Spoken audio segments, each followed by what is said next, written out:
Hi friends, welcome to Vidya Shoban vlogs. இன்றைக்கி என்ன story கேட்க போகிறீங்கன்னா, பிறந்த வீடு. வீட்டில் பிறந்த பெண் பிள்ளைகளுக்கு திருமணம் பண்ணி முடித்த உடனே அந்த வீட்டோட உறவு அத்து போயிடுதுல. அதுக்கு முக்கியமான காரணமே இந்த மாதிரி அண்ணிங்க தான். கேட்போமா? பிறந்த வீடு. 25 வருடங்கள் கழித்து பிறந்த மண்ணில் காலடி எடுத்து வைத்தாள் ரேவதி.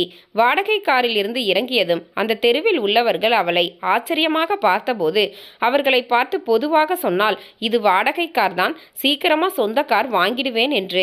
யாரும் பதில் பேசவில்லை. ஒரு மூதாட்டி மட்டும், சரி கண்ணு, நீ நல்லபடியா இருந்தா சந்தோஷம்தான், உள்ள போய் உங்க அண்ணிய பாரு என்றார். தான் பிறந்த வீட்டை கண்களால் அளந்து அப்படியே உள்ளே சென்றாள். அண்ணனின் மகன் அருகில் வந்து, வாங்க அத்தை, எப்படி இருக்கீங்க என்றவனை ஏற இறங்க பார்த்துவிட்டு பதிலேதும் சொல்லாமல் இருக்க, எங்கோ வெளியே சென்று விட்டு வந்த அண்ணன் மூர்த்தி உள்ளே வந்து, வா ரேவதி, நல்லா இருக்கியா? வீட்டில் எல்லாரும் நல்லா இருக்காங்களா? ஏதோ இத்தனை நாள் பேச முடியாம போச்சு, அதனால என்ன, இப்போதான் எல்லாம் சரியா போச்சே, நீ முதல்ல வந்து அண்ணிய பாரு.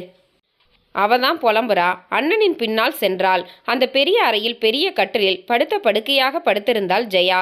இவளை பார்த்ததும் கண்களில் ஒரு மின்னல் தெரிந்தது. அது பொறாமையா ஆவலா என்று கண்டுபிடிக்க முடியவில்லை. இப்படிதான் எப்போதும் அவள் என்ன நினைக்கிறாள், என்ன சொல்வாள் என்று யாருக்கும் கண்டுபிடிக்க முடியாது. ஆனால் அவள் சொல்வதுதான் எல்லா சபையிலும் அரங்கேறும். திருமணம் முடிந்த சில நாட்களிலேயே மூர்த்தியையும் முடிந்து கொண்டாள். அண்ணனும் அவளுக்கு சத்தியமூர்த்தியாகவே இருந்தான். உடன் பிறந்த தங்கையுடன் அவளுக்கு தெரியாமல் கூட பேச மாட்டான். பாசம் இருந்தாலும் அதை தேய்ப்பான் கொண்டு தேய்த்து கொண்டே இருந்தான் இன்றும் கூட. ஏனென்றால் உடன் பிறந்த பாசம் உடனே வளர்ந்து விடுகிறதே. ஜெயா வந்ததும் தாய் தந்தையிடம் சொல்லி மிரட்டி ஒரு சாதாரண மளிகை கடை வைத்திருக்கும் மோகனுக்கு கட்டி கொடுக்க செய்தாள். அதன் பிறகு ஒரு சீர்சனத்தை ஏதும் செய்ய முடியாது என்று சண்டை போட்டுவிட்டு சென்றாள். மோகனும் அவன் வீட்டு ஆட்களும் நல்லவர்களாக இருந்ததால் ரேவதி பிழைத்தாள். அதற்காக மாடு போல் உழைத்தாள். தாய் தந்தையின் கடைசி நாட்களுக்கு சென்றவள்தான். அதன் பிறகு அவளை அழைக்க யாருக்கும் மனதில்லை. தாயின் நகைகள் மகளுக்கு என்று யாரோ சொல்ல அடிக்காத குறையாக எல்லோரையும் விரட்டினாள். அதன் பிறகு பல வருடங்கள் கழித்து கடை விரிவாக்கத்திற்கும் குழந்தை மேற்படிப்பிற்கும் மடியேந்தி வந்தவளை படியேறக்கூட விடாமல் விரட்டினாள். அன்று வாசலில் நின்று, இனி நீயே வருந்தி கூப்பிட்டாதான் வருவேன், அதுவும் பணக்காரியா? உலகத்துல மனுஷங்களை விட உனக்கு பணம் தான் ஒசத்தி இல்ல? என்னைக்காவது ஒரு நாள் இது ஒரு பாடம் கத்துத்தரும், அப்போ நான் வருவேன் என்று சொல்லிவிட்டு சென்றாள்.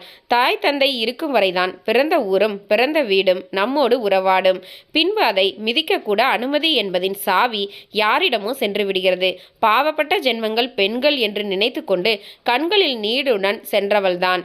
இதோ இந்த ஒரு மாதமாக வருந்தி எல்லோரும் போனில் அழைத்ததாலும் முடியாமல் இருக்கும் நேரத்திலாவது ஜெயாவை பார்க்க வேண்டுமே என்பதாலும் வந்தாள்.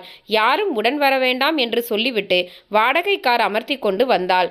கட்டிலின் அருகில் இருந்த நாற்காலியை இழுத்து கொஞ்சம் தள்ளி போட்டுக்கொண்டு அமர்ந்தாள். அண்ணியை பார்த்தாள். நாடி நரம்பு தளர்ந்து அடங்கி ஒடுங்கி படுத்திருந்தாள். ஆடிய ஆட்டம் என்ன, இன்றைய நிலை என்ன, பாவம்தான் என்று நினைத்து கொண்டாள். சாப்பிடு ரேவதி என்றாள். நான் சாப்பிட்டாச்சு, ஏங்க தண்ணியாச்சும் கொடுங்க என்று கணவனிடம் சொல்ல, வேண்டாம், தாகமாக இருக்கும்போதுதான் தண்ணி வேணும், தண்ணியிலேயே இருக்கும்போது எதுக்கு தண்ணி, என்னைய எதுக்கு வர சொன்னீங்க என்றால் இயந்திரமாக. நான் உனக்கு துரோகம் செஞ்சுட்டேன். 3 வீடு, நிலம், நகையெல்லாம் நானே எடுத்துக்கிட்டேன். இப்போ 1 வருஷமா படுத்த படுக்கை. நம்ம வள்ளியூர் ஜோசியர் சொன்னாரு, வீட்டு பொண்ணுக்கு எவ்வளவு நல்லது செய்யறியோ அவ்வளவு ஆரோக்கியம் ஆயுசு உனக்குன்னு. நான் இதுவரைக்கும் ஏதும் செய்யலதான், இனிமேலாச்சும். அவள் முடிக்கும் முன் நாற்காலியை விட்டு எழுந்தாள். நான் பிள்ளைங்க படிப்புக்கும் கடைக்கும் கொஞ்சம் பணம் கடனா கேட்டப்ப எனக்கு கொடுக்க மனமில்லாத பணம் உங்க உயிருக்காக பயந்து கொடுத்த உடனே நான் வாங்கிட்டு சந்தோஷப்படுவேன்னு நினைச்சிங்களா? பணமும் தண்ணி மாதிரிதான், தாகம் எடுக்கும்போது தண்ணி குடிச்சே ஆகணும். அதே போல அவசியமா பணம் வேணும்னு சூழ்நிலை இருந்தா எப்படியாவது பணத்தை தேடி போகத்தான் வேணும்.